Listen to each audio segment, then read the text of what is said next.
Cambio nella dirigenza del Calcio Padova. Con un comunicato nella serata di ieri, la società ha comunicato che termina la collaborazione col direttore sportivo Sean Sogliano e il suo assistente Fabio Gatti.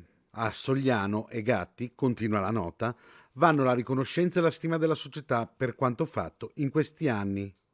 Il Calcio Padova comunica che il ruolo di responsabile dell'area tecnica e di direttore sportivo viene ora assunto da Massimiliano Mirabelli. Per lui un contratto fino al giugno del 2024. Da indiscrezioni sembrerebbe che le cose siano precipitate dopo la fortunata trasferta di Trieste con un duro scontro tra la proprietà e l'ex direttore sportivo, nodo del contendere il talentuoso Luca Moro, cartellino del Padova, ma in prestito al Catania, che interessa però al Sassuolo. Mirabelli torna al ruolo dirigenziale dopo l'esperienza con il Milan di Fassone e della proprietà cinese. In Viale Nereo Rocco ritroverà Antonio Donnarumma, portiere di riserva del suo Milan.